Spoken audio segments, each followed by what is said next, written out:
Hey, what's up guys? Welcome back to another video. This video is gonna be a little different in the playthrough. I decided to format a little different into more of a review of the chapter to share my thoughts. This idea was brought to me by my friend Dean Dynasty. Alright, shout out. His YouTube channel will be right here. I'm over here stroking my... He thought it would be a cool idea to share my thoughts and just showing the traditional playthrough video. But anyway, let's get started. So I'm gonna try to give the whole summary of chapter 10 under a minute. Alright, let's go. Speedrun challenge. So after all the shenanigans at the Golden Saucer, we head to a new region called Gongaga. I don't know if I said that right. Gongaga. It's a jungle-like environment. In that region, we find a village that Zach grew up in. They help us find an old reactor, and you can guess something bad happens in there. Of course, it's Sephiroth doing Sephiroth things. Shinra Corporation shows up. You can guess there's still a bunch of assholes. And we get a Mommy Scarlet boss fight. Then Cloud gets rizzed up by Sephiroth. Then he kills Tifa. Not really. But he is selling the bag though. You're trying to get her, not get her, if you know what I mean. You know what, actually, let me call him and ask him what the hell that was about. He's selling it right now. Yo, Cloud, what's up, man? The ceiling sky. What do you want? What was that, bro? What was that? You try to kill Tifa, bro. Shut. What? Don't call me bro. Alright. Damn. But what was that, dude? You tried to kill Tifa. That's none of your concern. And if you keep bringing it up, you'll regret it. Okay. Listen, you're the one that tried to kill her, bro. You're selling. Shut up. I said that wasn't any of your business. It's my business, man. What are you doing? Trying to be a good friend here. I don't need your friendship. And I don't want it either. Got it? Yo, I'm just trying to help you out, man. Alright? You can't be doing that. Now, I need you to repeat my words right now. Stay focused. Alright? I need Tifa. Say it with me. Alright, I need Tifa. Now what? Say it again. I need Tifa. Now what? Say it again! Tifa, we done now? Okay, that's good. That's good. You're motivated. Alright? Stay focused and get Tifa. Don't sell the bag. Besides, yes, I'll stay focused. Now will you shut up? Alright, man, you have to be like that. Alright? Your fucking $30 haircut. Alright? Snorts, what? Like yours is any better? Alright. What the hell was wrong with that guy? Anyways, let me get back to the summary. Tifa then gets swallowed up by a whale thing. Surprise, this is where things gets weird. I'm trying to explain this the best I can, but it's fucking weird. So a white ghost led by Whale are fighting black ghosts led by Sephiroth in a secret war or something. I don't know. I still need to figure out what's going on. I don't know. This whole game has been like, I've been confused with some things. But anyways, we get back to the village and Tifa and Cloud get a moment. Spam W's in the chat, please. W's. We're getting that bag. Cloud, don't fuck this up, please. Then we meet Sid finally. Like throughout the I know there's a Sid in every Final Fantasy. We've been I'm pretty sure we're halfway, and we just now met this guy. He takes us to Cosmo Canyon, where Red, the goat, grew up, and yeah, that's it. Actually, that's what happens. I don't think that was actually a minute, so I lied to you guys. I tried to speedrun, guys. It's hard. It's hard.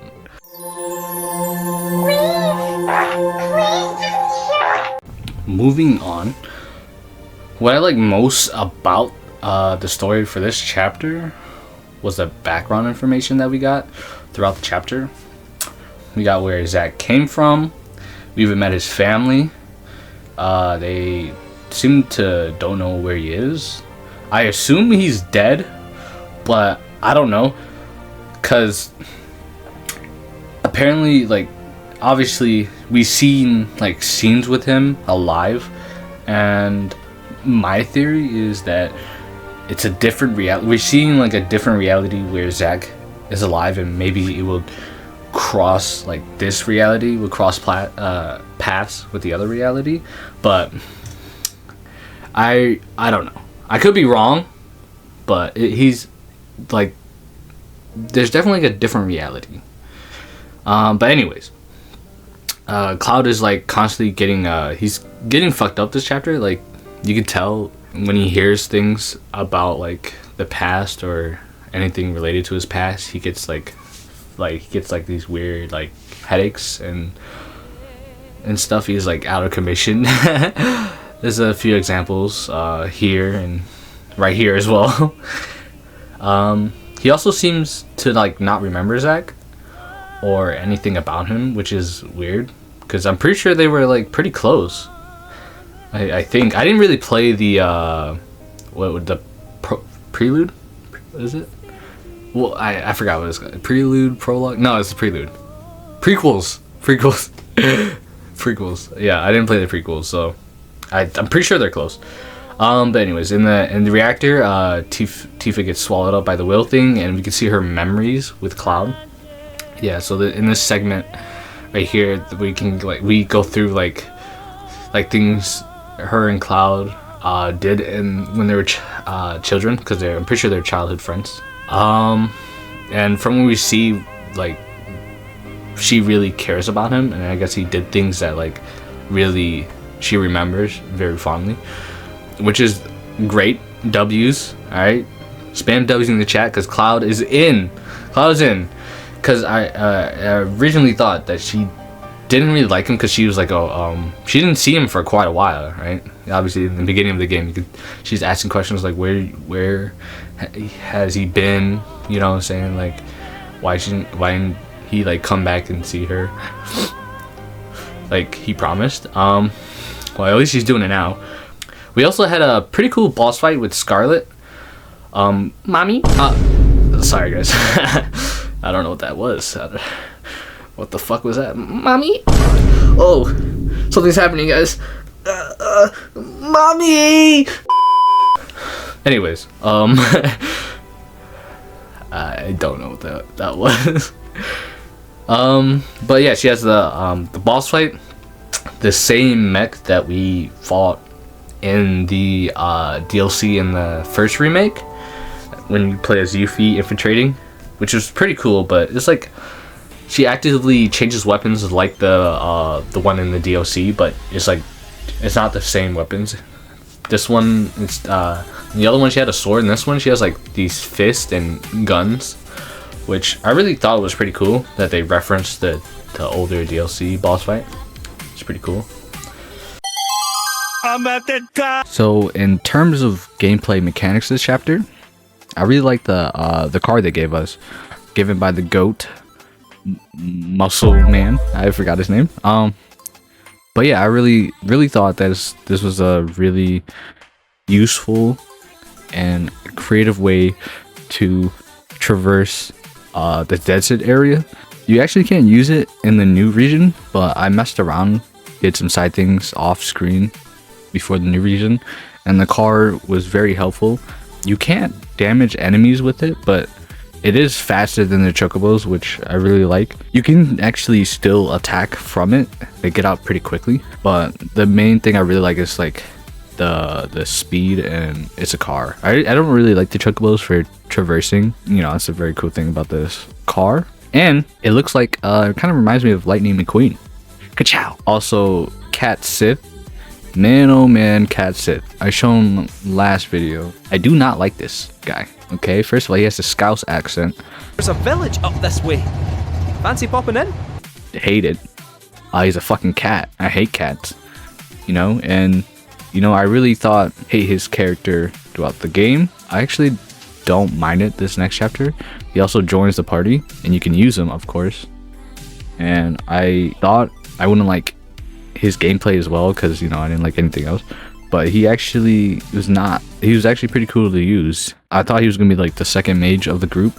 He isn't, not at all. He's more of a like luck / summoner. I don't know what kind of role that is, but that's what his moves are. Yeah, so his moves are pretty neat. He has this one move where you can throw a dice, and depending on what you roll, something happens, like a buff or a debuff or even an attack.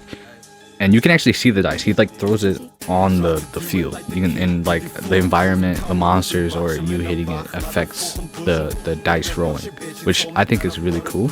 I like moves like that in the games, luck based. He also has another move where you summon the Moogle and he rides on it, and he has some moves in his arsenal where you can use the Moogle to attack or even defend, which is pretty cool.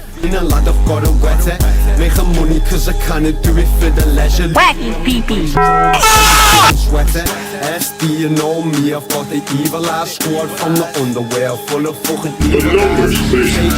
What do they mean?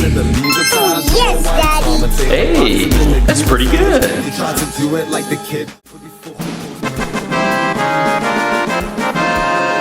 So in the new jungle environment, it has something unique to the chocobos as the chocobos in Junon. I know I didn't really spend a lot of time in Junon.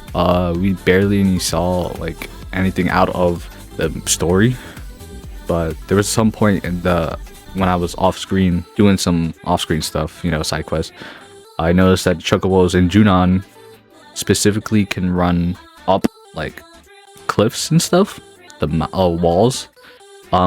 Similar to that, the one in Gongaga's, chocobos can like jump on these bouncy mushrooms to get around, which I thought was pretty cool, because I don't like chocobos as traversing, but because I think they're a little too slow in my opinion. But the mushrooms help them get around way faster and higher too. And I noticed doing some off-screen stuff, the mushrooms are vital to getting to certain areas. So you can't just get to an area normally. You need to do this mushroom route or that certain mushroom that I noticed. I also really enjoyed how they changed the level design of the reactor mission from when you go the first time with the guide group to when you go to the second time with the girl group. When you go the first time with the guys, you go through the abandoned reactor, you fight monsters. It's a little flooded and everything. When you get through the mission, you're mainly just fighting little fiends and monsters until you have to get to the point where you change to the girl group. When you play as the girls, they get a grappling hook, and when you go through the second time, right, you're not fighting monsters. In the story, obviously, I said Shinra showed up, so now Shinra's there, and now you actually just fight Shinra fodder, which I thought was very interesting. You know, you don't go through the first design again. They change it up. Now the reactor is swarming with Shinra soldiers instead of monsters this time. The reactor is actually flooded almost all the way now, so that grapple gun you get for the girls is used for that. There's now areas where you can grapple up to and use to traverse the now flooded area, like fucking Batman. They're over here fucking grappling upwards and everything. It was pretty cool. I liked it. Instead of going through the level again, it changed. Now let's talk about the Gongaga region. The look of the region is aesthetically pleasing. It's not the best looking area out of all the game. I personally liked the first area the most, but it's still pretty good. It has very tall, vibrant green floral, and these trees towering over you. There's mushrooms all over the freaking floor, and then there's like, you can see like random animals come out onto some of the paths, and it makes this area feel alive. And throughout the game, all the regions are just like this. Like, you can see animals eating just food off like the grass, running past you into another part of the forest or area. Even the villagers, Like the villagers are doing chores, talking to each other, playing the card game. The underrated part of this game is the world building. I think that's what it be, or like the game feels alive. There's like, it's not, or you're not just put into this world and everything around you is just like, it feels empty, you know. It doesn't feel empty, doesn't feel boring. Like there's always some cool thing going on the side. There is some tribal music that also plays in the background in this region area, or whatever you want to call it, which really tie in that wild jungle atmosphere. You hear this music right now? Listen to this. Listen to this.